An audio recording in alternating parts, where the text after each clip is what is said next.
Buenas noches. Aquí estamos nuevamente para aprendermos juntos la palabra de Dios. Bueno, anoche hablamos de 4 tareas del pastor. ¿Cuáles son ellas?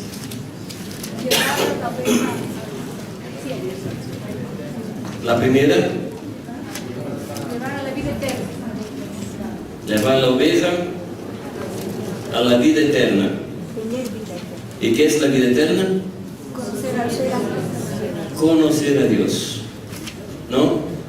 El segundo punto, la segunda tarea, me parece que están leyendo, ¿no? Ayúdame, amor.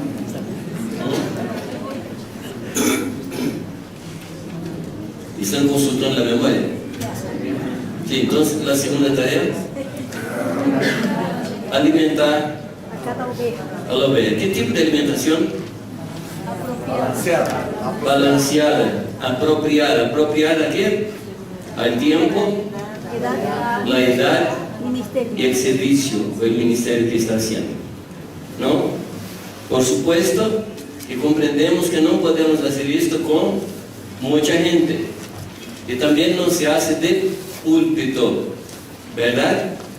Es un trabajo personal para que podamos comprender el momento de la oveja, su servicio, su ministerio, su llamamiento. Y por eso la cuestión de una comida específica. El tercer punto, Llevar a la oveja a la madurez. llevar a la oveja a la madurez. ¿Cómo comprendo que una oveja está madura? Por favor, no confunda madura con más dura. Hay ovejas que con el tiempo se tornan más duras. ¿Qué es madurez? ¿Cómo comprendemos que una oveja está llegando a la madurez? Cuando tiene la capacidad de pensar. ¿Amén? ¿Amén? ¿Hay alguna enseñanza en la Escritura sobre esto? ¿Sobre pensar? No estamos hablando de intelectualismo, estamos hablando de la capacidad de usar el cerebro que Dios nos ha dado, ¿no? Y hay un texto en la Escritura muy importante en este tema, que es el texto que está en Romanos capítulo 12, del 1 al 3, que dice que transformado por la renovación de vuestro entendimiento, vuestra mente. Es decir, que debo usar mi mente para comprender las cosas de Dios, no en el sentido de tener revelación, como diría, comprender con la mente de Cristo. No es entender con la mente humana las cosas de Dios, con la mente de Cristo. Y en la medida que voy pensando como Cristo piensa, yo voy permitiendo que la mente de Cristo actúe en mi vida, ¿no? Este texto nos habla de un cambio de conceptos, este texto de Romanos. Es decir, es tener en nuestra mente los conceptos que Cristo tiene sobre las cosas. Amén. Entonces nuestro trabajo como pastor es enseñar a la oveja a raciocinar, a razonar. Estoy enseñando portugués. Bueno, el cuarto punto, Enseñar a las ovejas a dar fruto. llevarla o enseñar a dar fruto. ¿Qué tipo de fruto? Agradable. Hijos, personas. Este fruto de Juan 15:16 no son frutos del Espíritu, no son ministerios, son personas. Porque los frutos del Espíritu son frutos del Espíritu.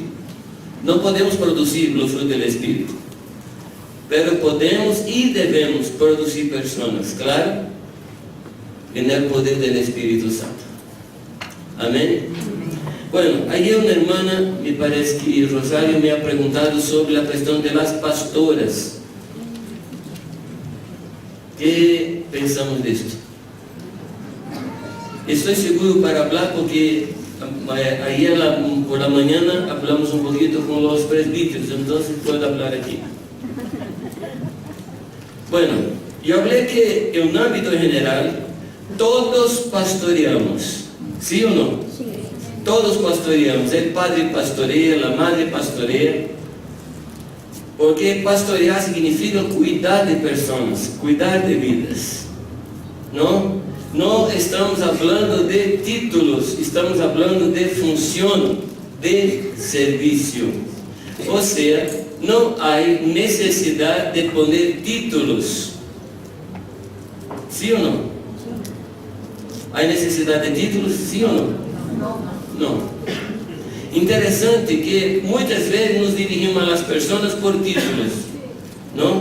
Pastor tal, apóstolo tal, evangelista tal, ¿no? Pero a la persona que merece todos los títulos, a él llamamos de Jesús. ¿Qué te parece? Él merece todos los títulos. Él es digno de todos los títulos. Pero ¿cómo nos dirigimos a él? Jesús. Amado Jesús, mi Jesús, ¿verdad? Entonces no hay necesidad de títulos. Cuando una hermana está cuidando de personas, está pastoreando, pero no es pastora. No es pastora. Ahora, hay una moda, ¿se dice? Una moda, fashion, en Brasil, donde hay los ministerios que son como jerarquías en la iglesia, ¿no? Apóstoles, profetas, pastores, son como los, ¿cómo diría? Los de la cumbre.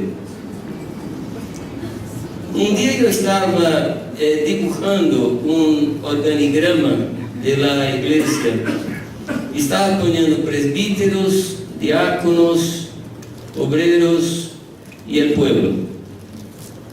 Y modestia aparte, se quedó muy lindo, una cosa muy linda.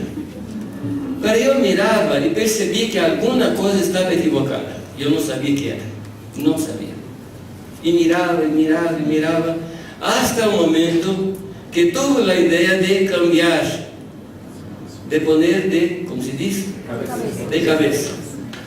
Y ahí Dios me habló, así es. Los más grandes son los de abajo. ¿Me comprenden? Los más grandes son de abajo. Aquellos que quieren ser los mayores, ¿cómo dice los mayores? Los más importantes, estos sean los que sirven, ¿no? En Mateo 18 hay una pregunta, en el comienzo de Mateo 18 hay una pregunta muy interesante. Cuando uno de los discípulos llega para Jesús y pregunta, ¿cuál es la pregunta que hace? ¿Quién es el mayor, el más grande entre nosotros? Jesucristo trata esa pregunta con una cuestión de falta de conversión. ¿Has pensado? ¿Has visto la respuesta de Jesús? Si nosotros no nos convirtiéramos, ¿cómo? Y nos tornarmos como un niño, no somos dignos del reino de Dios. Jesús trata esta cuestión de querer ser más importante como falta de conversión.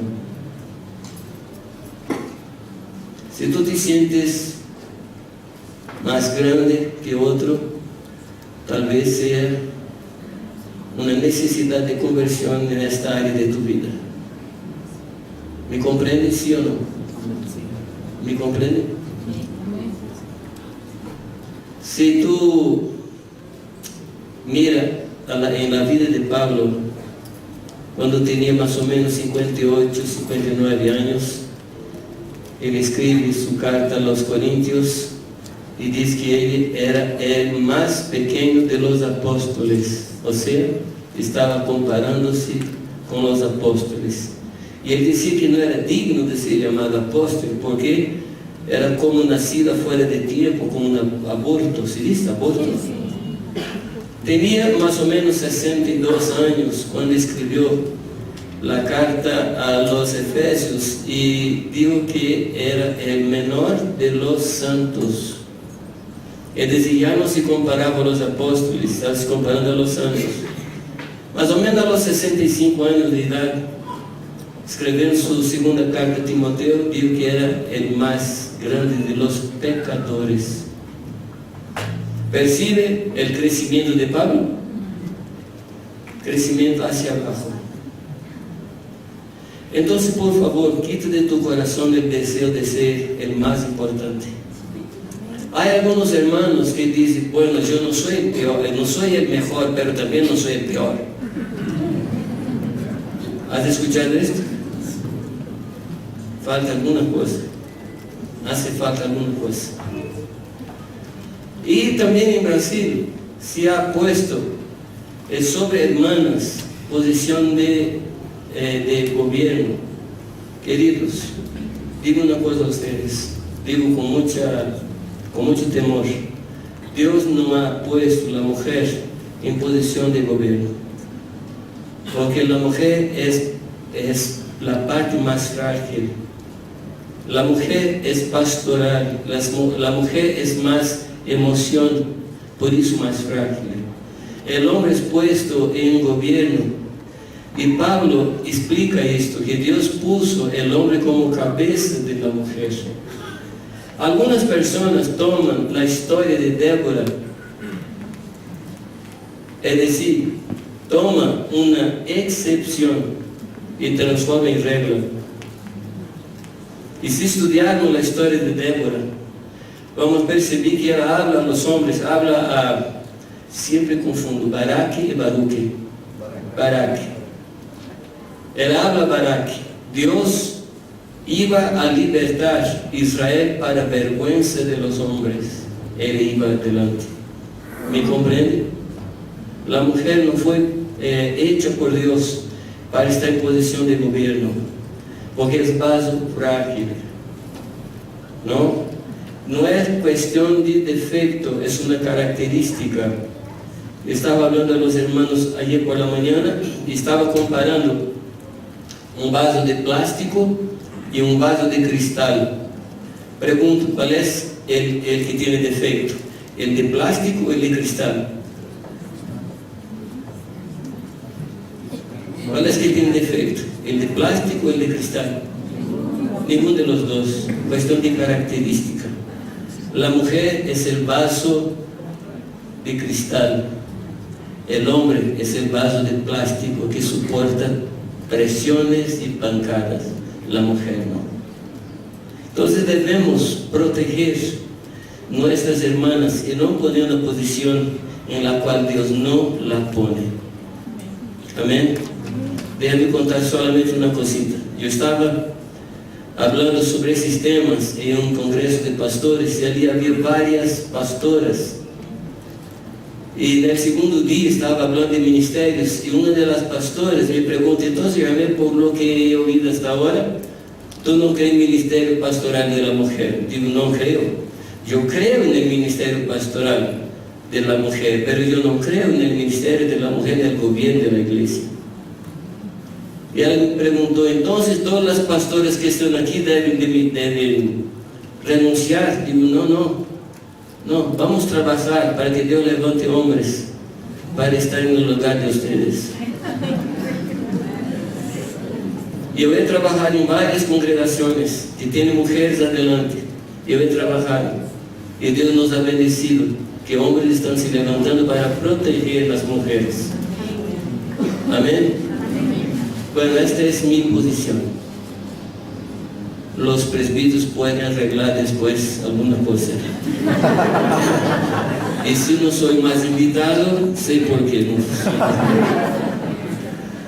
Bueno, hablé ayer que dos características, y en el final hablé de dos características muy importantes y para mí son sobresalientes de Dios, que es la característica pastoral, el carácter pastoral y el carácter paternal de Dios.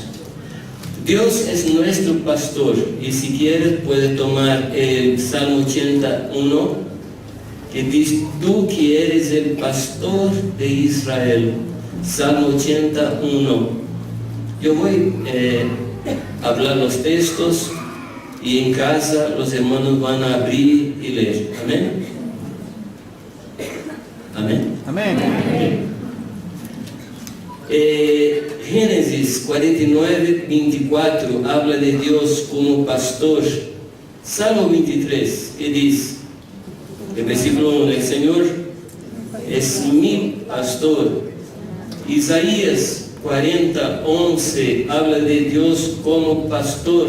Hay muchos textos que hablan de Dios como pastor. Y también en el Nuevo Testamento, principalmente Juan 10, cuando Jesús habla de sí mismo y habla que es pastor. Entonces todo trabajo, todo servicio en la iglesia debe manifestar el carácter pastoral de Dios. Amén. La obra de un hombre, la obra de un hombre revela su carácter. La obra de una persona revela quién ella es en su carácter. Dios es pastor y todos nosotros que servimos a Dios, cuidando de la iglesia, debemos manifestar el carácter pastoral de Dios. Bueno, Dios como pastor es una figura, porque nosotros no somos animales, no somos ovejas. Es decir, que la relación de Dios con nosotros como pastor es una figura.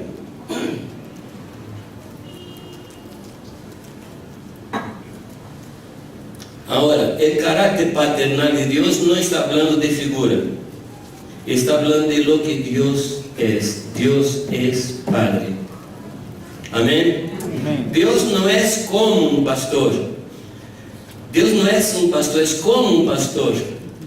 Dios no es como Padre, Dios es Padre. Ahora, Dios era Padre antes de tener hijos. Ahora, no es que Dios necesitaba de hijos, pero de alguna manera Dios quería demostrar su amor. Dios quería manifestar su amor. Entonces Dios crió sus hijos. Dios nos crió y manifestó su paternidad. Todos nosotros que somos padres, que somos madres, recibimos de Dios la capacidad de la reproducción. Dios es aquel que cría y Dios nos prestó esta capacidad de engendrar. Y esto está en Dios.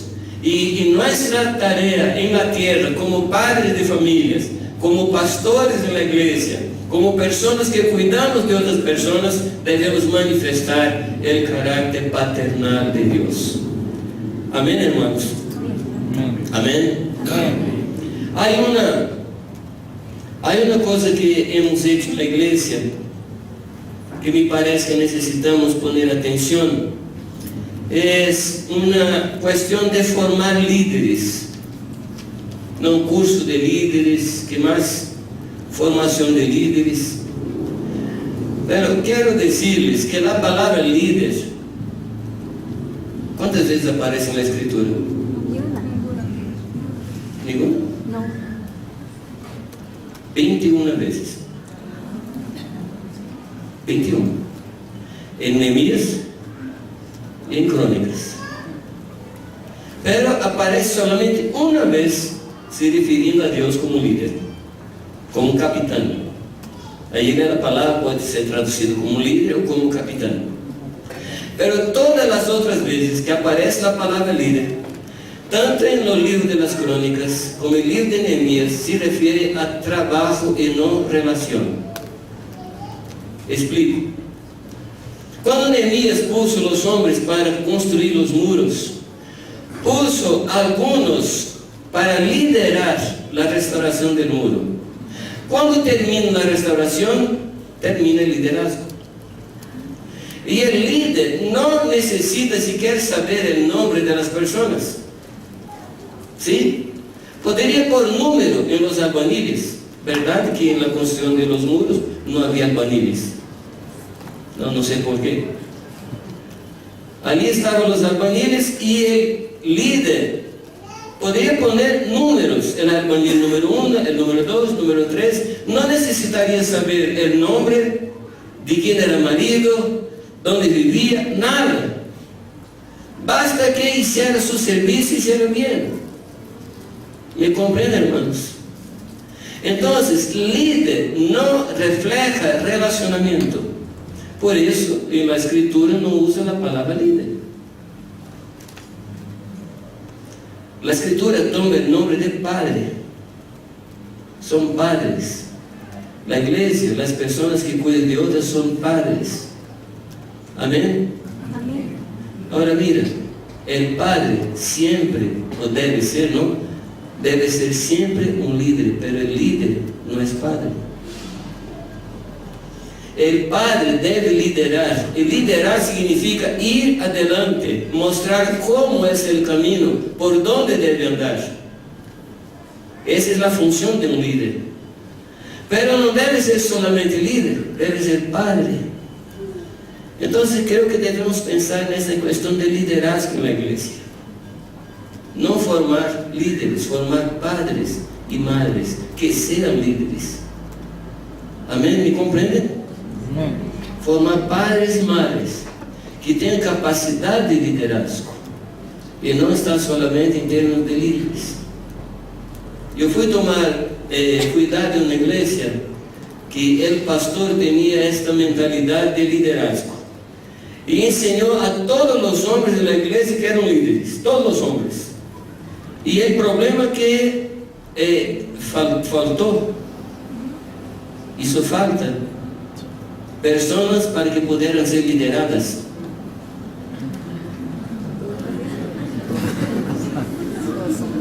Todos eran líderes y nadie quería ser liderado, porque también eran líderes, tenían su diploma de líder.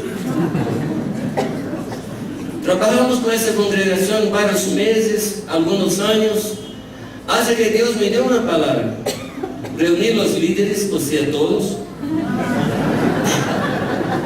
y leí con ellos el texto de Apocalipsis, cuando los ancianos quitan su corona y ponen delante del anciano. Y les pedí: querido, estoy pidiendo a usted en este día que cada uno aquí saca el corona de líder, por favor. ¿Qué sucedió? Me votaron.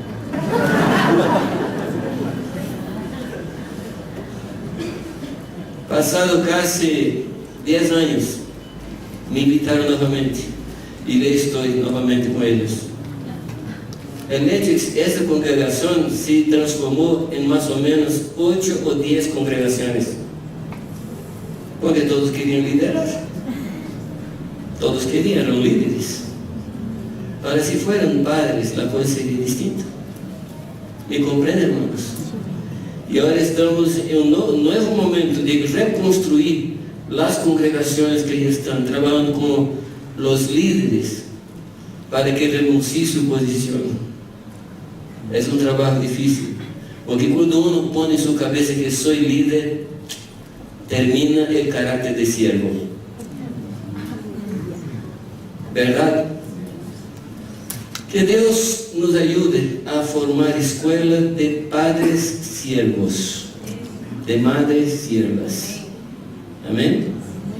Bueno, ¿cuáles las características de un pastor? Quiero dar algunos puntos que hablen de las características de un pastor. Mira, no voy a dar la lista como lista por importancia. No, aquí no estoy hablando de importancia, es primero, es segundo. Es que no podemos dar una lista en un solo punto, ¿no? Necesitamos dar puntos de esa lista. La primera cosa, el líder no es, o el pastor no es paternalista. No es paternalista. ¿Cuál es la diferencia entre paternidad y paternalismo? ¿Hay distinción? ¿Hay distinción? ¿Cuál es la diferencia entre paternidad y paternalismo? Momento de charla, puede charlar con su vecino. Puede charlar. y después nombro un relator para que me dé la respuesta.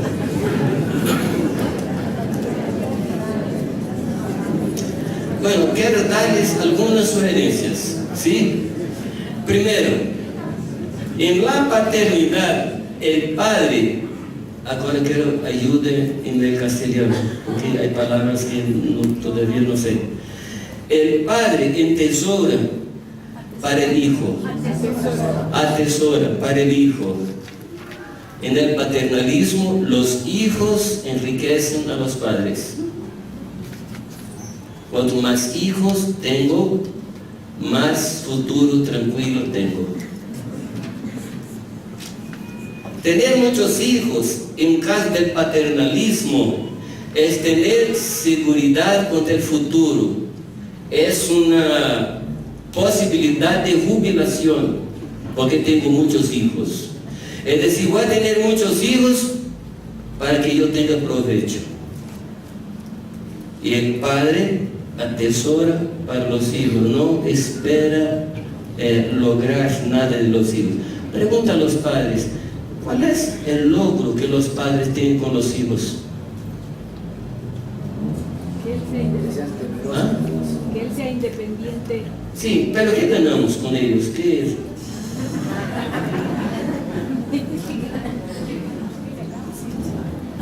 Solamente perdimos. ¿Sí o no? No estoy hablando con tristeza, estoy hablando porque sé que es así, ¿no?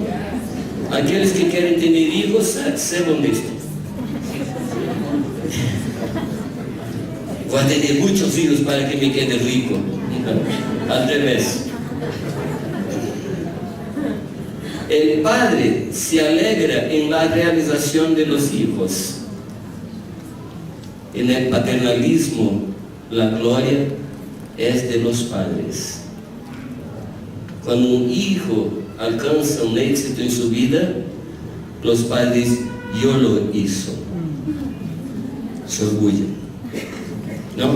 Hay una historia en la escritura que es para mí tremenda.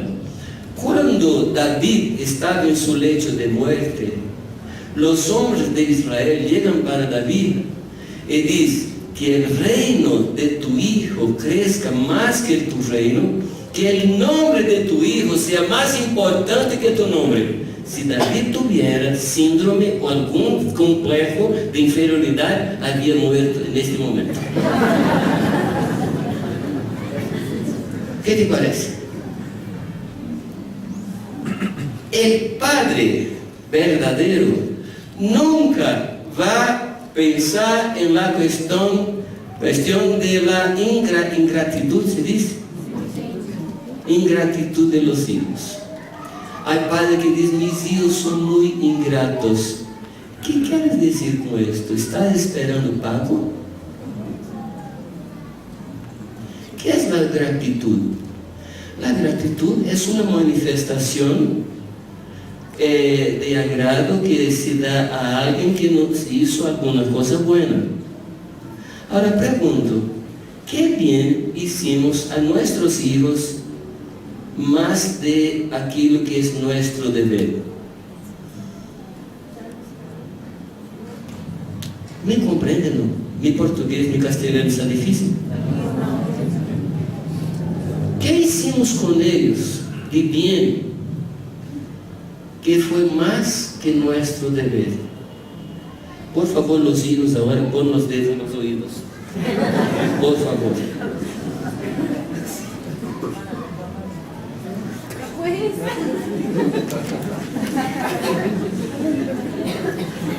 Listo.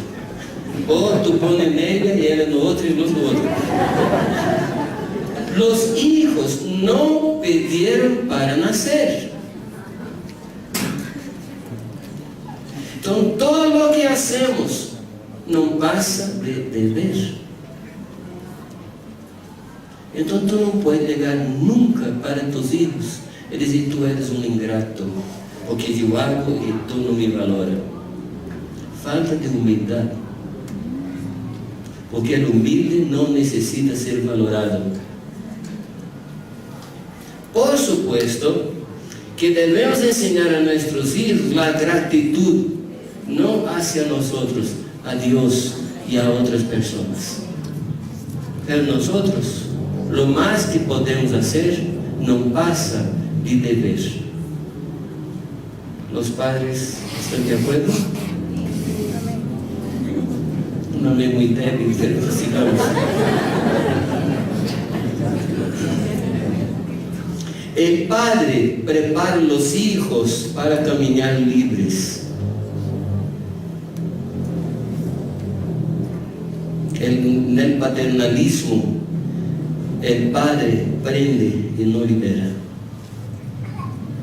Significa que no confía en su enseñanza y no confía en el hijo. ¿Sí o no? ¿Sí o no? Voy a repetir. El padre libera el hijo.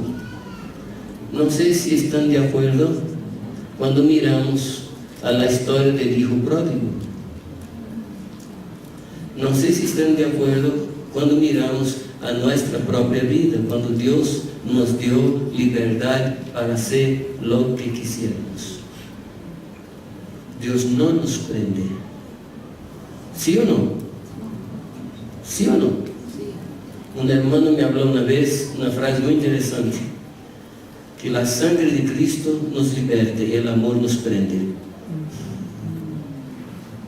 Porque si amo a Dios, yo soy preso por amor a Dios, pero la sangre de Cristo me permite hacer lo que yo quiera. Esa es paternidad. Eu tuve uma experiência muito interessante com minha hija menor, que estava ensinando sobre finanças. Eu lhes contei isso outra vez aqui. Estava ensinando sobre o preço de eletricidade, preço de água, preço das coisas na casa. Mostrei a ele a mim quanto ganhava. Estava ensinando esta coisa para ela. Ele era chiquita, todavia não sabia ler.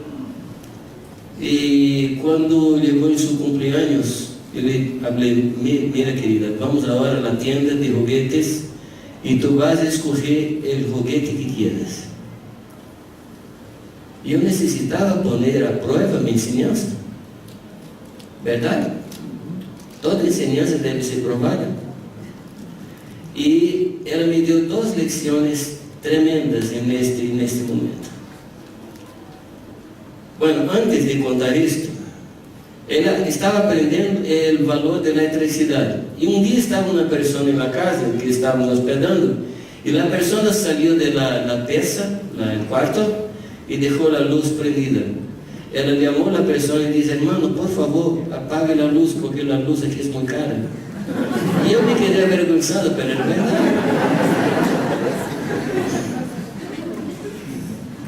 E hoje em dia sou uma mulher muito econômica, uma mulher muito, como diria, que ahorra, não? Uma mulher muito bem preparada, por Deus, por supuesto. E fuimos a la tienda, a la jugueteria, se diz? E no caminho, estava atrás do coche, me abraçou por trás e disse: Padre, graças por el juguete que me has dado. ¿Cómo así? No he comprado todavía, pero tú has hablado, entonces es mío. Una lección de fe, lo que estábamos diciendo David aquí en el comienzo, lección de fe. El Señor, 1-0 para ella, ¿no? Llegamos a la tienda, no sabía leer, y empezó a preguntar: papi, ¿cuánto cuesta esto? Le decía: tanto. No, padre, eso es muy caro. ¿Y cuánto cuesta este, padre? Decía: tanto. Padre, eso es muy caro. Al final escogió uno que yo podría dar el doble para ella. Yo di el doble para ella. ¿Me comprenden, hermanos? ¿Me comprenden? Debemos enseñar y confiar en lo que enseñamos. Amén. Enseñar y confiar en aquello que estamos enseñando. Eu lhes falei outra vez que eu tenho em meu celular um aplicativo que eu sei onde meu filho está agora. Eu sei. Eu tenho aqui em meu iPad un aplicativo que yo sé qué está viendo ahora en la computadora en casa. Casi como el Espíritu Santo.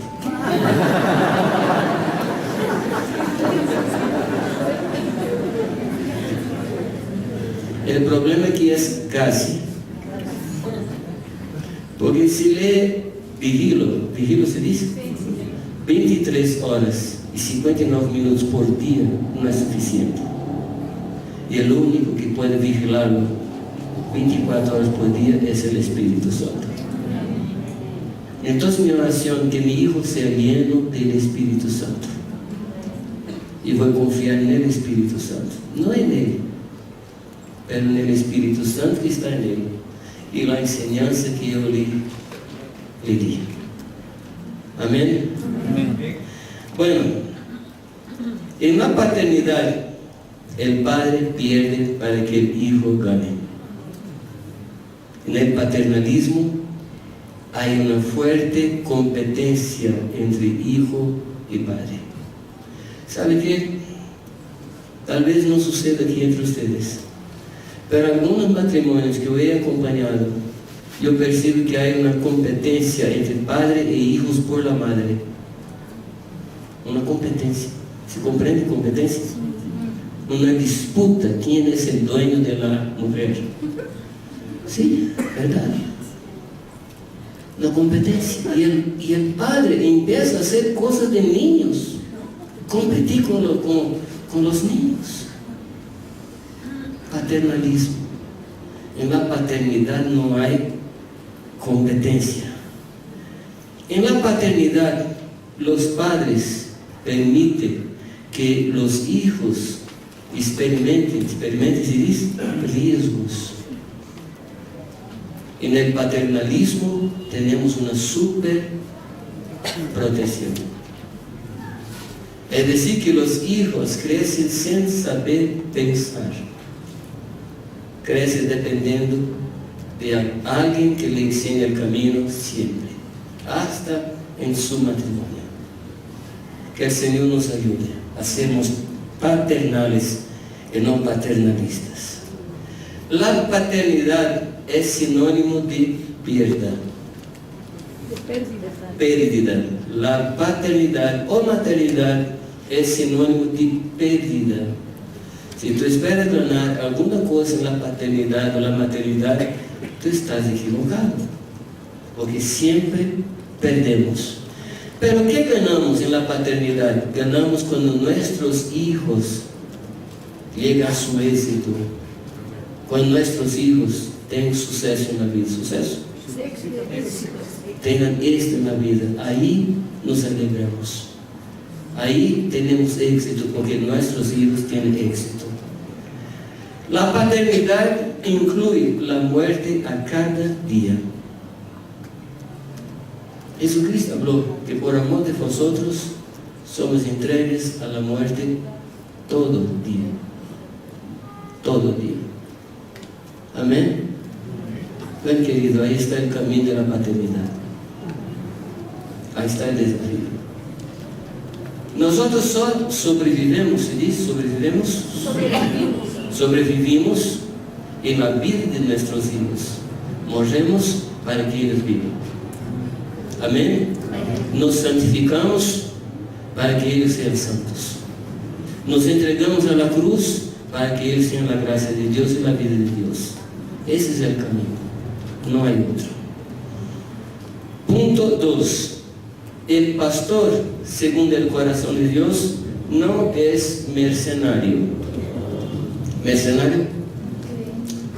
Asalariado. ¿Qué es el asalariado? En nuestro contexto, cuando pensamos en asalariado, ya tenemos una connotación negativa, ¿no? ¿Connotación se dice? Ya es negativo. Pero en aquel entonces no era negativo. O que era el asalariado? Cuando un pastor tenía un rebaño que crecía, él iba en las plazas y contrataba pastores y les pagaba para cuidar. Eran hombres que hacían un buen trabajo, cuidaban bien, Pero esses asalariados tenían un solo problema. ¿Cuál era? ¿Ah? No era el dueño de las ovejas. Sí, no era dueño. Por eso recibían. Ahora el pastor también lo recibe.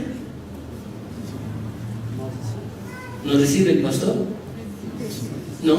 ¿No es el primero a comer del fruto de su trabajo? ¿Cuál es el problema? Que uno solo cumple la tarea por cumplir, nada más. Mientras el pastor tiene que hacerlo por servicio, no por salario. ¿Qué dice? Ante el peligro. Huye. El asalariado huye, el pastor no. Delante del lobo, el asalariado huye, el pastor no. El pastor ahí está y enfrenta al lobo. No importa con su vida. El asalariado dice que su vida es más importante que la vida de la oveja. ¿Me comprende? Entonces, por broma, yo digo a los pastores que quien revela si soy pastor o si soy asalariado es el lobo, no es el Espíritu Santo.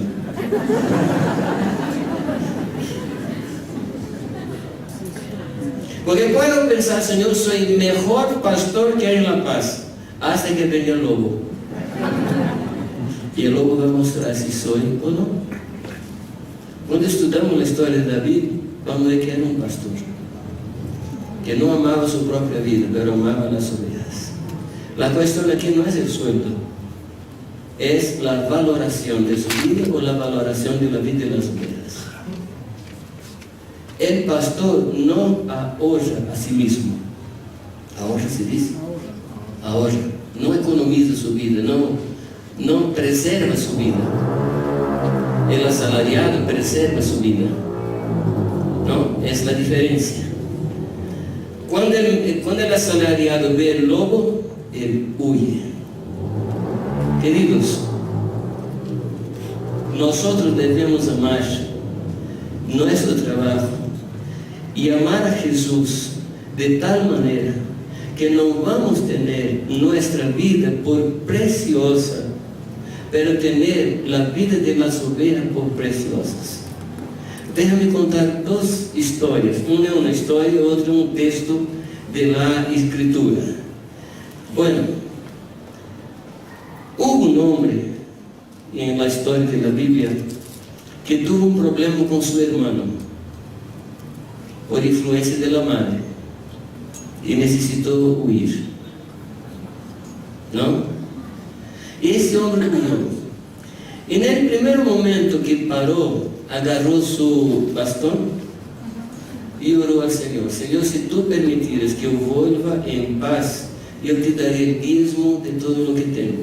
Es decir, tenía nada, y daría el diezmo al Señor. No, era una promesa. Y este hombre oró durante 21 años para que volviera en paz. Hasta que volvió en paz, 21 años después. Y el gran deseo de su corazón era volver en paz. ¿Qué significaba volver en paz? Volver a tener amistad con su hermano. ¿De quién hablo? Jacob. De Jacob. Un día se encuentra con su hermano y prepara un regalo, prepara algunas cosas para su hermano. Y su hermano no recibe porque quería encontrar con él. Y cuando él ve a su hermano, él dice que ve el rostro de su hermano como el rostro de un ángel. ¿Te acuerdas de la historia? Y su hermano hizo una invitación, la más lógica que podría ser. Bueno, venga conmigo, vamos a caminar juntos. ¿Y qué hizo Jacob? ¿Qué hizo Jacob? No puedo.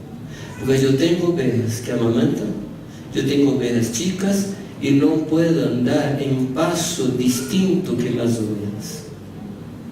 ¿Se acuerdan de esa historia? ¿Sí o no? Es decir, él renunció a una respuesta de oración por 21 años en causa de las ovejas. Jacob es un pastor. Otro hombre en la escritura habló que Dios abrió para él una tremenda puerta. Fue abierta para él una tremenda puerta, pero no estaba con él alguien que le llamaba de verdadero hijo. ¿Se acuerdan? Dios abrió una puerta, tremenda puerta, pero no estaba con él. ¿Quién es? Tito. Y él no entró en esta puerta, volvió y fue a buscar Tito. Queridos, el relacionamiento es más importante que la visión.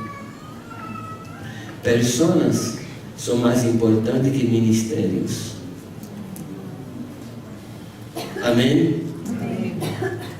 Personas son más importantes que mis ideales, que mis búsquedas. Personas son más importantes.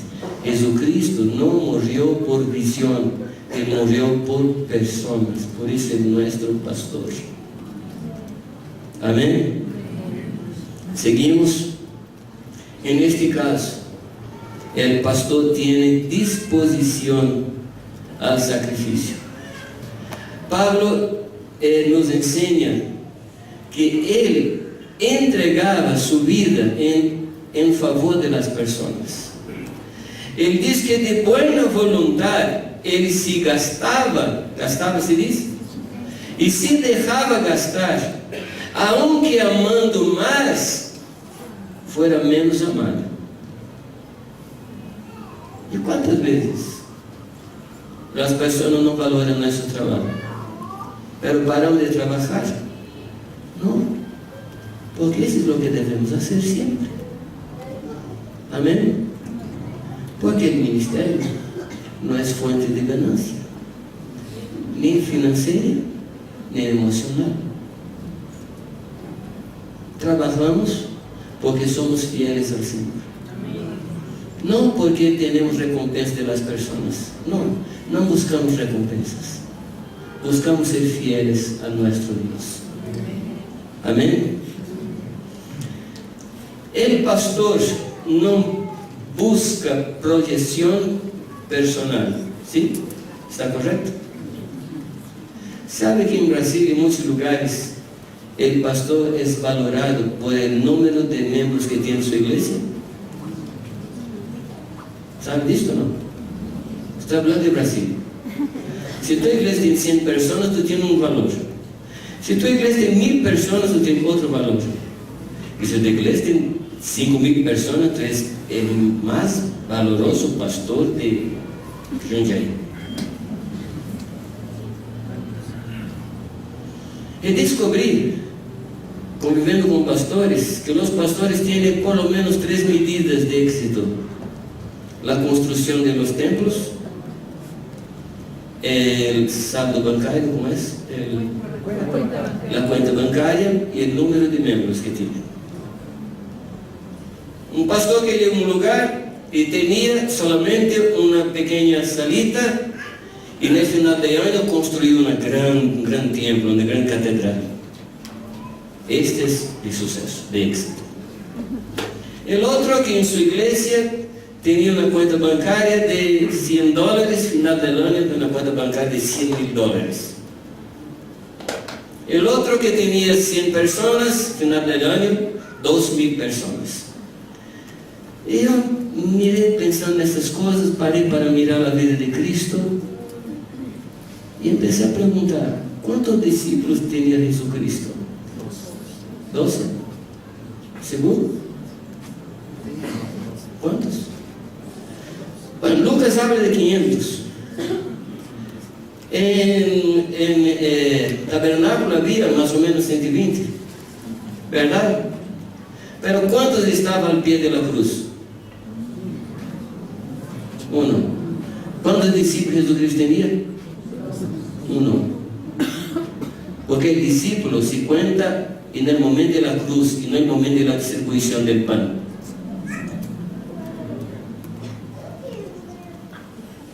¿Me comprenden? Un discípulo. Verdad que la madre también allí estaba, pero la madre no cuenta. Porque la madre está con nosotros, aunque seamos malos pastores, prediquemos mal, la madre ahí está, siempre. ¿No? Un discípulo. ¿Cuántos templos Jesucristo construyó?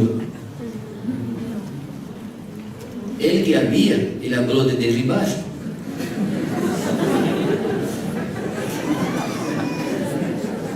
¿No? ¿Y cómo era la vida financiera de Cristo, de Jesús Cristo? Vestía ropas que las mujeres le regalaban para pagar impuesto y su milagro.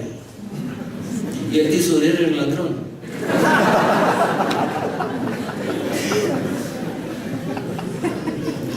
Pregunto, con este currículo, ¿de cuál iglesia Jesucristo sería pastor hoy día?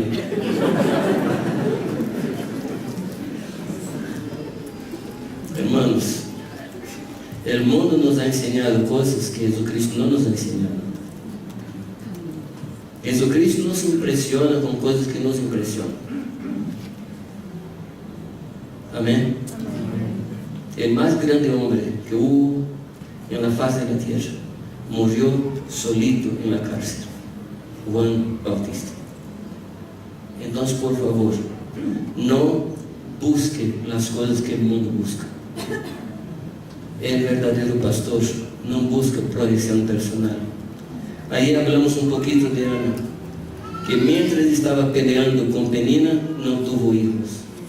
Pero cuando entregó el hijo al Señor, Dios le respondió la oración. No vamos a tener hijos para mostrar a las personas que somos capaces. Vamos a cuidar de personas, simplemente cuidar de personas. Si no nos valoran, no hay problema. Vamos a seguir cuidando de personas. Amén, hermanos. Vamos a cuidar de personas. Si nos paga, cuidamos. Si no nos paga, cuidamos. Amén.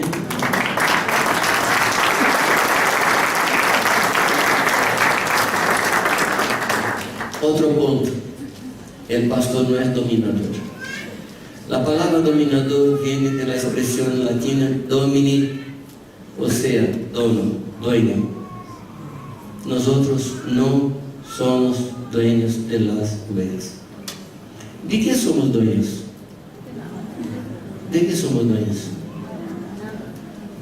Cuando tú fuiste puesto en la cruz, tú has perdido todo: honra, derecho, plata, hijos, mujer, todo.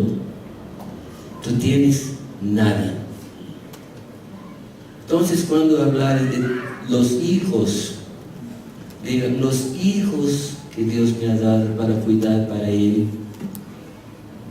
No son mis ovejas, son las ovejas que Dios me ha dado. Es un concepto muy importante, porque mira, si una persona muy importante para mí va a hacer un gran viaje y entrega a sus hijos para que yo les cuide, ¿cómo voy a cuidar de los hijos de esa persona? Que amo, respeto y honro. ¿Cómo voy a cuidar? Voy a cuidar bien porque no son mis hijos. Y voy a rendir cuentas después. Voy a cuidar como si esta persona cuidara. Amén, hermanos. Las ovejas no son mis propiedades. Las ovejas son de Jesús, del Señor Jesucristo. Entonces, por favor, toma cuidado con los pronombres. Mis ovejas, mis hijos, mi casa. Algunos tienen hasta iglesia, no mi iglesia. Que Dios nos perdone. Quiero decirles, quiero hablar y quiero terminar en este punto para dar tiempito para que, si tienen algunas preguntas, ¿no? Dos actitudes de un pastor. Dos actitudes. Hablé de las características, ahora dos actitudes de un pastor. Y quería que tomáramos un texto de la Escritura que está en Éxodo, Éxodo 28. Vamos a leer 3 versículos. Éxodo 28.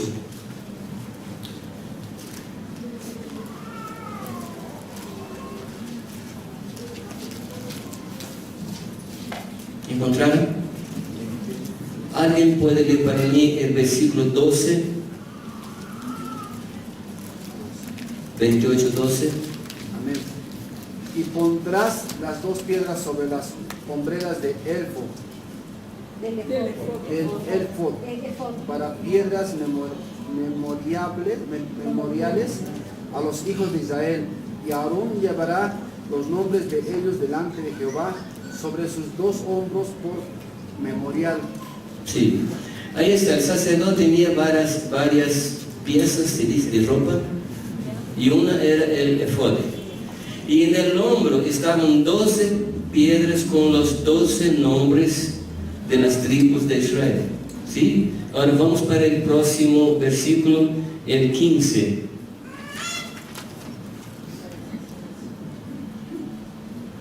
Harás asimismo el pectoral del juicio de obra primorosa. Lo harás conforme a la obra de efod, de oro, azul, púrpura, carmesí y lino torcido. Ahí está, un efod y un pectoral, ¿correcto? ¿Qué había en el efod, en los hombros? Piedras con los nombres de las tribus. Y en el pectoral, como está en el versículo 21, había también piedras con los nombres de las tribus de Israel. Es decir, había piedras en los hombros y piedras en el pectoral, en el pecho. ¿Qué comprendo con esto? Yo comprendo que ese texto está nos hablando de responsabilidad y afecto. Responsabilidad y afecto. Responsabilidad habla de la actitud que tú tienes. Por ejemplo, lunes por la mañana, llueve, frío, dolor de cabeza, y tú dices, hoy por la mañana no voy a levantarme para trabajar, voy a quedarme en mi cama. ¿Así es? ¿Cómo funciona aquí? Con dolor de cabeza, con frío, con lluvia, y vamos a trabajar. ¿Cómo se llama esto? Responsabilidad. Responsabilidad es cuando tú cuidas de personas porque sabes que es tu tarea cuidar de personas. Es tu tarea cuidar de personas. ¿Te acuerdas que ayer a la noche yo hablé de Caín? Que hice una pregunta al Señor. Por si acaso soy yo guardador de mi hermano, tú eres guardador de tu hermano. Yo soy. Amén. Nosotros somos. Eso se llama responsabilidad.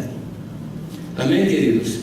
Hay un texto en la Escritura, en 1 Corintios 9:16, que dice que si yo anuncio el Evangelio, no tengo de qué gloriarme, pues sobre mí está esa responsabilidad o obligación.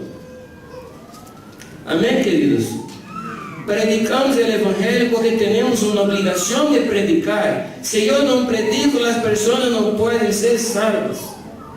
Amén, hermanos. ¿Cómo podrán creer si yo no predico? ¿Qué se llama esto? Responsabilidad. Tú sabes que tu hermano está pasando por un tiempo difícil. ¿Qué haces tú? Llama a los presbíteros, los superhombres. Spider-Man, Batman, ¿cuáles son los otros? Todo puede. ¿Qué hacemos nosotros? Llamamos al hermano. ¿A cuál hermano? Aquel que está en problema.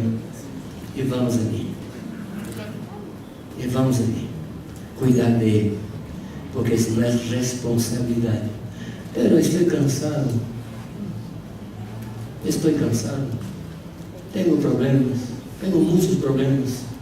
Y mi hermana está, Señor, bendiga a mi hermano, yo voy a dormir. Falta de responsabilidad. ¿Qué haces tú cuando tú percibes que alguien entra aquí en este ambiente y está con los foco bajo, ¿cómo se dice? ¿Cómo se dice del coche cuando está Decaído. la luz baja? Desanimado. Desanimado, ¿qué haces tú? Señor, toma cuenta de mi hermano, por favor. Pero ¿sabes qué? Las manos de Dios son tus manos, los pies de Dios son tus pies, la boca de Dios es tu boca. ¿Sabía de esto, no?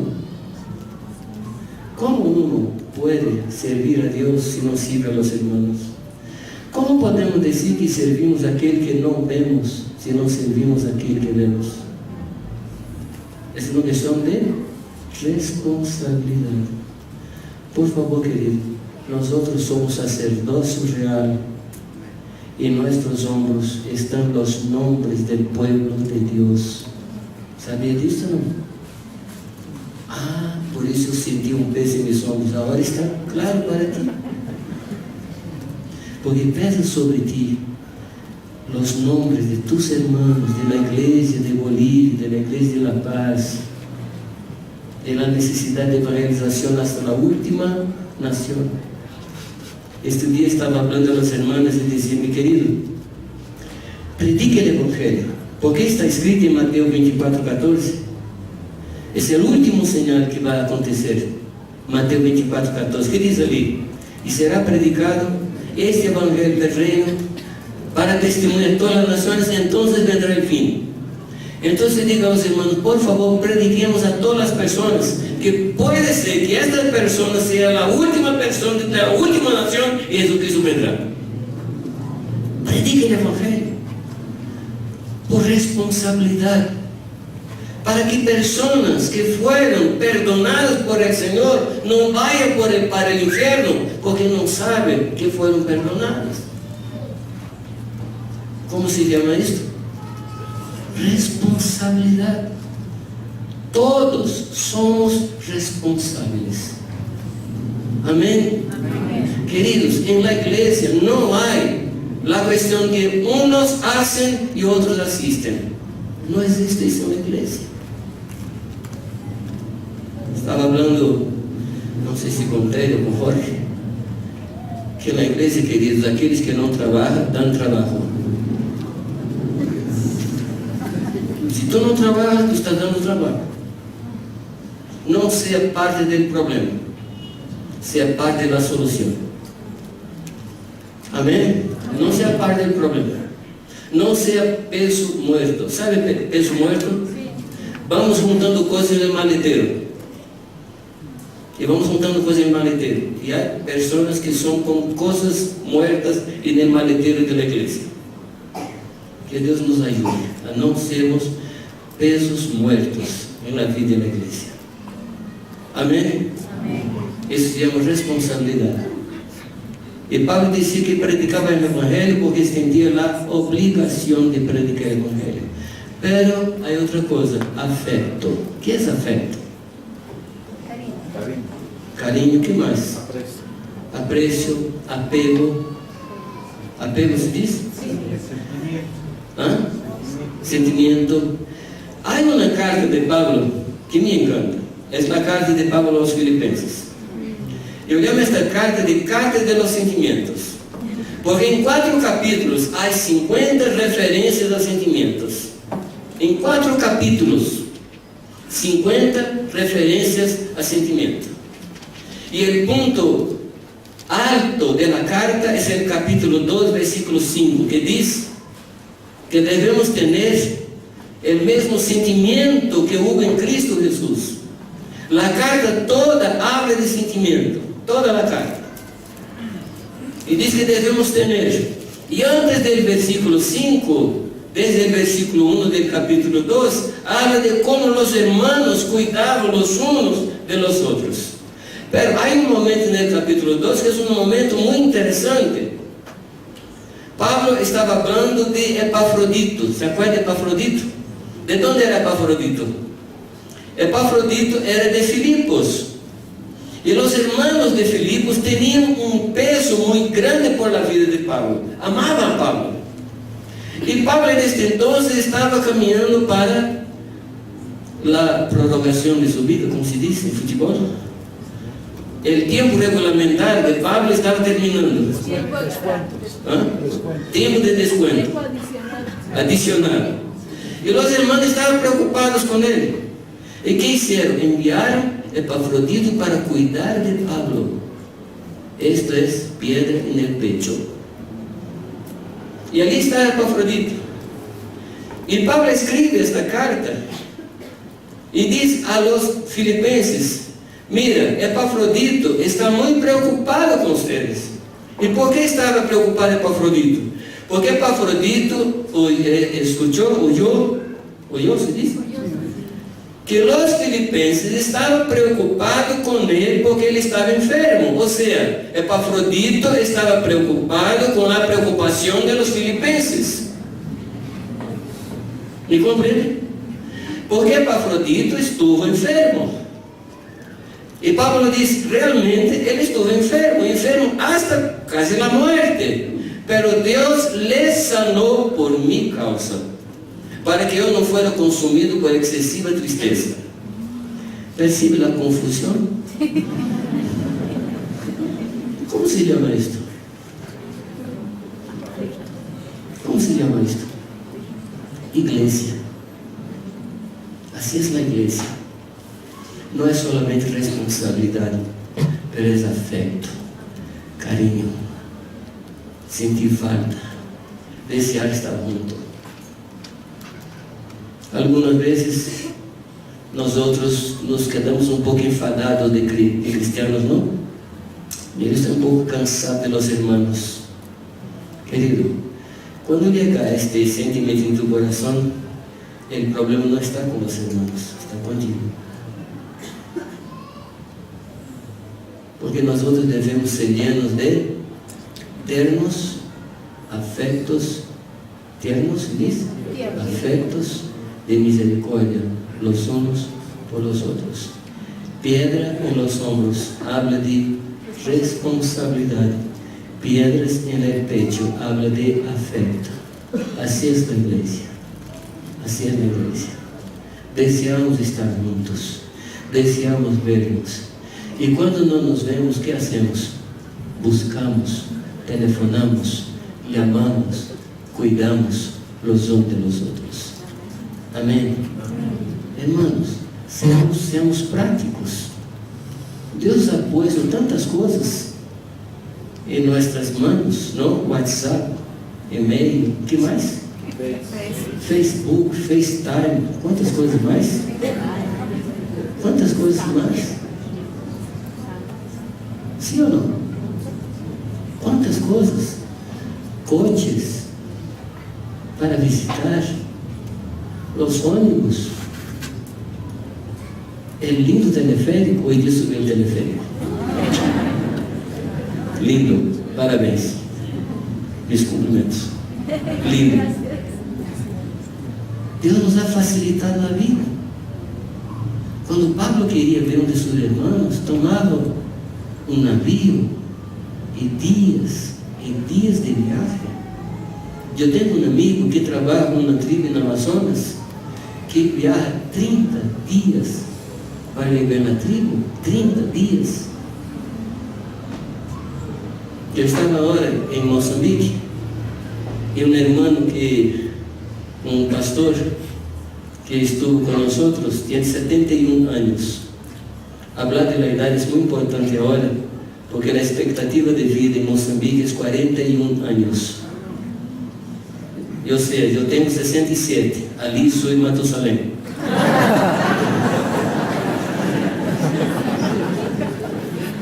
Y este hombre llegó en nuestro encuentro. Su nombre es Ofungo, su nombre. Yo le pregunté, ¿por qué la primera vez él vino al encuentro? Le pregunté, Ofungo, ¿cuánto tiempo tú has demorado para llegar? Él dijo, 2 días para llegar a nuestro encuentro. 2 días. ¿Quer cambiar? No, si quieres hacer preguntas. Ok.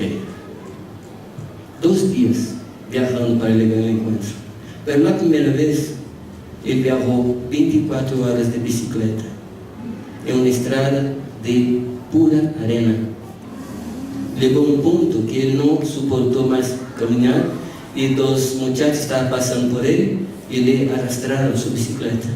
Y llegó, estaba alegre. 24 horas de bicicleta. Y me preguntó, ¿en el próximo año va a haber encuentro? Digo, sí. Y me habló, si no me invitan, voy a venir de la misma manera. Se llama afecto, cariño, deseo de estar junto.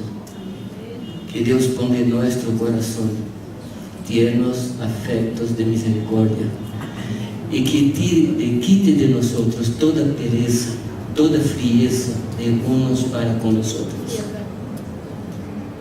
Amén. Que Dios nos bendiga. Bueno, algunos minutos de preguntas.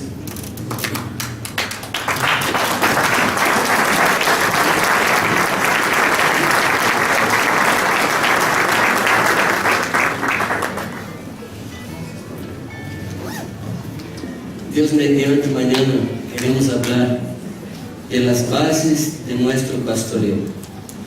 Las bases de nuestro pastoreo. Momentos de preguntas. No les garantizo que hay momentos de respuestas. Momentos de preguntas. Puede ser la pregunta que quieran. Anoche habló de que cuando no hay ministerio profético, la iglesia, el pueblo se corrompe. Por favor, hábleme de eso. Hermano, buenas noches. Anoche habló de cuando no hay ministerio profético, el pueblo se corrompe. Y por favor, hábleme de eso. Sí. Hay dos tipos, por lo menos, de profecía en la Escritura, o dos tipos de servicio profético. Un servicio profético es aquel servicio que está en Efesios capítulo 4, versículo 11, que habla de la preparación de la iglesia para el desarrollo, para el desempeño de su servicio. Y ese tipo de ministerio es un ministerio que está en el gobierno de la iglesia. Y este ministerio, él trabaja dando rumbos a la iglesia. Él dice, aquí vamos. ¿No? Si no hay este tipo de enseñanza, de rumbo, la iglesia se corrompe en el sentido que se pierde en su caminata. El otro tipo de servicio profético es el servicio que está allí en 1 Corintios 14, que dice que el ministerio o el don de profecía es para edificar, consolar y exhortar, no para gobernar. Entonces son dos tipos de ministerio. Y hay una historia, hay un momento en la Escritura que nos muestra muy claramente la diferencia de esos dos ministerios. Pablo estaba hospedado en la casa de Felipe, el evangelista, ¿no?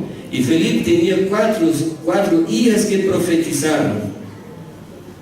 ¿Y profetizaban? ¿Qué profetizaban? En el sentido de 1 Corintios, que las niñas no eran gobierno de la iglesia. Es decir, su profecía era para consolar, exhortar y edificar, ¿no? Ahora, Dios necesitaba hablar con Pablo sobre un acontecimiento futuro. Entonces trae un nombre de Jerusalén por nombre, Ágabo. Y Ágabo le dio una profecía de futuro, de rumbo. Entonces aquí está la diferencia. Ágabo era un apóstol y profeta. ¿Me comprende? Entonces la iglesia necesita de esto. Las profecías que deben acontecer en la iglesia, que todos podemos profetizar, son profecías que edifican, que consolan y que exhortan. Y exhortar no es el mismo que reprender. Exhortar es animar, poner para arriba. ¿No? ¿Me comprende, hermano? Entonces pedimos a Dios que Dios nos dé ministerios proféticos, que nos indique el rumbo para donde debemos ir. Ahí está el micrófono atrás. Buenas noches. Una pregunta, hermano. Quería hacer una pregunta referida a cómo podemos enseñar a los niños. Por ejemplo, tenemos nosotros un grupo de niños y no sabemos qué palabra les podemos dar o enseñar a aquellos pequeñitos acerca de la alimentación balanceada que se menciona. Mira, los temas pueden ser profundos, el lenguaje debe ser simple, sencillo. Cualquier tema. Si tú tomas un móvil, un celular, y entrega para un niño de 2 años, un poquito de tiempo a enseñar a ti. ¿Sí o no? Entonces la cuestión no es el tema, es el lenguaje que usamos. Podemos enseñar cosas muy profundas para los niños, pero con un lenguaje sencillo, ¿no? Por supuesto, que la primera cosa que debemos enseñar a nuestros hijos es sobre la vida de Cristo, porque de ahí todas las cosas van a derivar. La vida de Cristo, ¿quién es Jesús? Y siempre enseñando y llevándonos a experimentar a Cristo. Y ellos son mucho más sensibles que nosotros, porque ellos captan todo lo que les enseñamos. Mi nieto de 6 para 7 años estaba en las reuniones donde él estaba dando una serie de palabras sobre el Espíritu Santo. Y uno de los días estaba hablando sobre el bautismo del Espíritu Santo. Y a él le gostava muito de dibujar. E pensamos que os niños que estão dibujando não põem sua atenção, não? Chegaram na casa, ele falou a sua mãe: mami, que eu quero ser bautizado no Espírito Santo. Então a mãe começou a criar um estudo, alguma coisa para ensinar a ele. Ela falou com ele: mira, vai em tu quarto e ali empieza a orar a Deus e pide a Deus que lhe bautize no Espírito Santo. Quando ela escutou, estava na cozinha, escutou que estava rindo e llorando ao mesmo tempo. Ele estava arrodillado na cama, as lágrimas desciam, perguntou: ¿qué sucedeu contigo? Ele falou: mami, bajou alguma coisa do cielo, entrou em minha boca e aqui está todo caliente aqui dentro. Não tem complicação. Não há complicação. E a Deus graças que os nietos que tenho praticamente são 6, 4 são bautizados no Espírito Santo nesse tempo. De 6 hasta os 8 anos de idade. Porque eles não complicam a vida. Verdade? Decimos: Jesucristo batismo no Espírito Santo, Ele quer. Assim são. Não? Então não te preocupes com a profundidade do tema. Preocupes como ensinar. Jesucristo ensinava muitas coisas usando parábolas. Assim também devemos fazer. Não? Ya me quería preguntarte cómo esto le puede enseñar algunas más bien características o formas de enseñar responsabilidad y hacer afectuosos a los jóvenes, no tan afectuosos, pero cómo enseñarles prácticamente, ¿no? Esas cosas. Bueno, quero passar o micrófono a los jóvenes. ¿Cómo se puede enseñar a los jóvenes responsabilidad? Desde niño. Dejo algo afuera del lugar, se pone. Algunas madres tratan a los hijos como si ellos fueran incapaces. Y ahí es una equivocación nuestra. Enseñar desde niños. Ahora, llega un momento que algunos de nosotros perdimos la oportunidad de enseñar mientras eran chiquitos, ¿no? Pero debemos nos arrepentir, nos convertir y llegar para ellos y decir: hijos, queremos pedir perdón porque no les enseñamos las cosas que debíamos enseñar antes, pero vamos a empezar ahora. Hay un momento donde recomenzamos. Un día estaba predicando sobre eso en la congregación y estaba hospedado en la casa de una persona.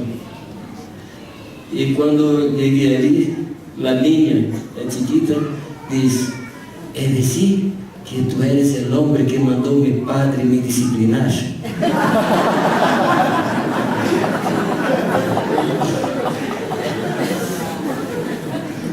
Hay un momento donde debemos empezar a enseñar responsabilidad.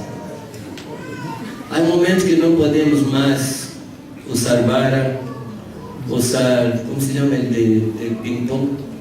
La paleta. No hay más que enseñar. Pero descubrí qué cosa a él le gusta. En casa yo tengo una arma muy tremenda, que es el iPhone. Es una arma tremenda.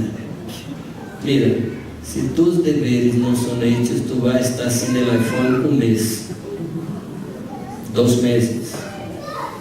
Y para él es una prueba terrible. No, descubro con las cosas. Por ejemplo, mi hija del medio, a ella le encanta estar quietita en un rincón. Si le digo, va para el rincón y esté ali un tiempo, para él es paraíso.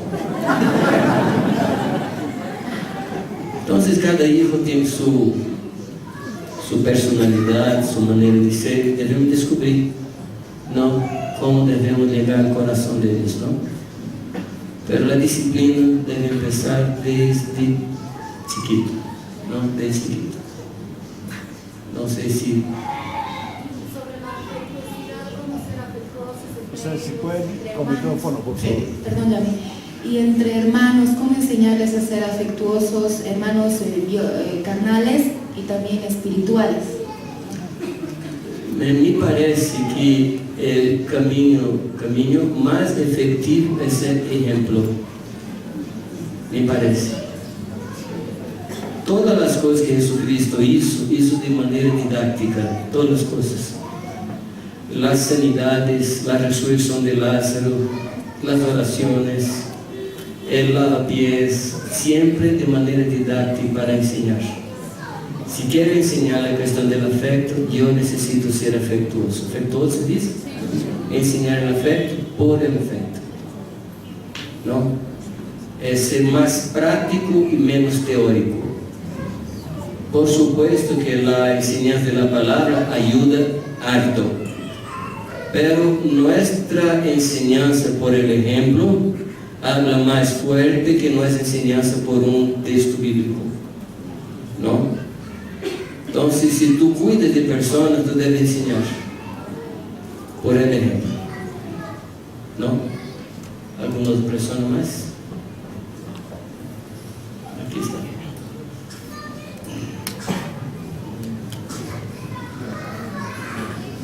Hermano Sané, características acerca de la paternidad, mencionó algo sobre mirar permite la experimentación y el paternalismo, digamos, sobreprotege. Entonces, la primera afirmación como que me dio un poquito de miedo, ¿no? Porque, por ejemplo, ¿no? Un ejemplo, digamos, ¿qué pasa si, digamos, mi hijo dice, yo quisiera fumar? Que lo sigo y después yo me preguntaba, entonces, ¿hasta qué punto uno puede poner límites sin ser sobreprotector y tampoco, digamos, dar mucha libertad? O sea, es una tensión que existe, ¿no? Sí. Entonces, ¿cómo ser un buen padre, pero equilibrado en ese sentido, ¿no? Sí, aquí hay una diferencia entre error y pecado. Error y pecado. Dios nos da libertad de nos equivocar, pero Dios no nos da libertad de pecar. ¿Me comprende? Dios nos permite equivocar, pero Dios no nos da libertad de pecar, en el sentido que, no, tú puedes pecar, no hay problema, no. Dios nos permite caminar y experimentar nuevos caminos, y nos permite tener equivocaciones en las experiencias que tenemos. De la misma manera, yo voy a insistir con mi hijo, si quiere pecar, que no debe, siempre siendo muy firme con esto, no cualquier que sea el pecado. Pero hay cosas que él quiere hacer que yo no, a mí no me gustaría que él hiciera, pero no son pecados. ¿Ok? Cuando digo de la libertad de experimentar, no estoy hablando de pecados. Esto nunca. Amén. Nunca. No sé si quedó claro. Porque si mi hijo me pide, padre, ¿puedo fumar? Digo, no. No. Pero voy a insistir aquí en la casa, no. Debe ser firme. ¿No? Hay un hombre en la escritura que no fue firme con sus hijos. ¿De quién hablo? Elí David. Elí es David. ¿Te acuerdas de David y Adonías?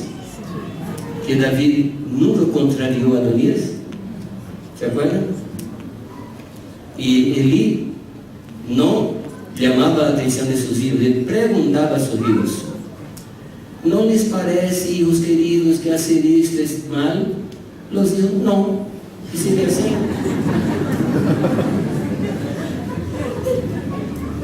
Él no dio una palabra de dirección. Él preguntó. ¿No? Entonces debemos ser muy firmes en relación al pecado, muy firmes.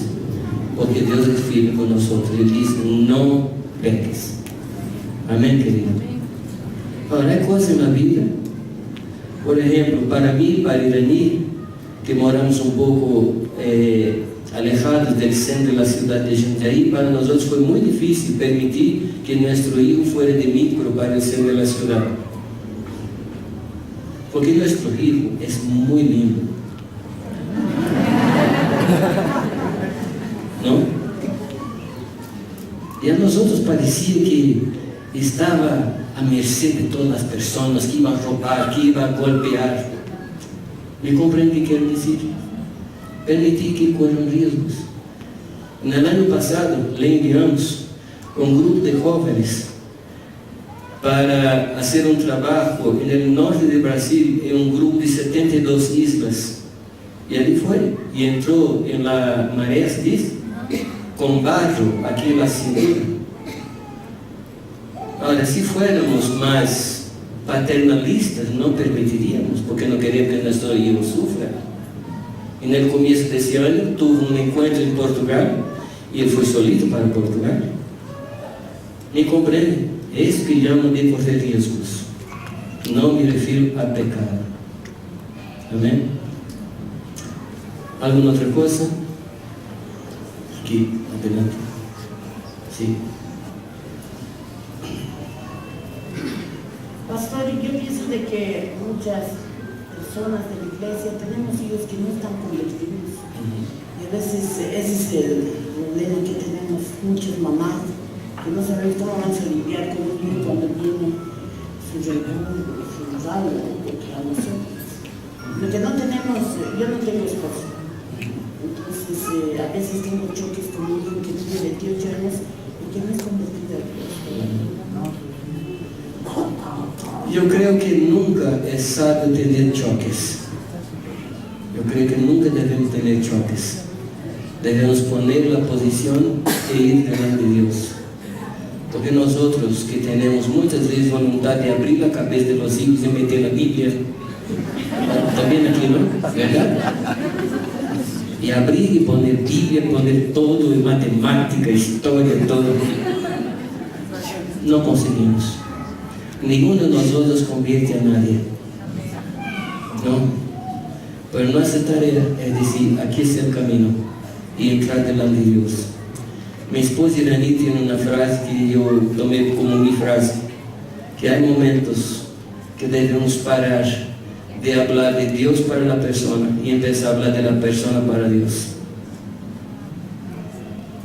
Y quiero decir a las hermanas y hermanos que tienen personas afuera de la iglesia, hay una promesa de Dios en Isaías capítulo 60, versículo 1, que dice: levante y resplandezca, y la gloria de Dios vendrá sobre ti. Y en el 3 dice que los hijos vendrán de lejos, traídos en los brazos. Amén. Los hijos vendrán de lejos.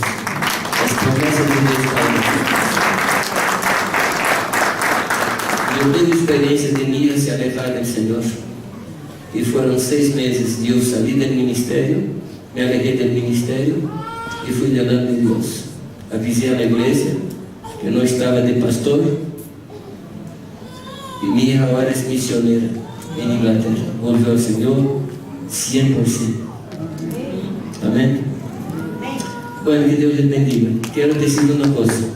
Una vez pregunté en una reunión de esta, si alguien tenía una pregunta, y una niñita que estaba sentada en la primera silla levantó la mano y preguntó, pastor, ¿a qué hora va a terminar? Y antes que alguien pregunte esto,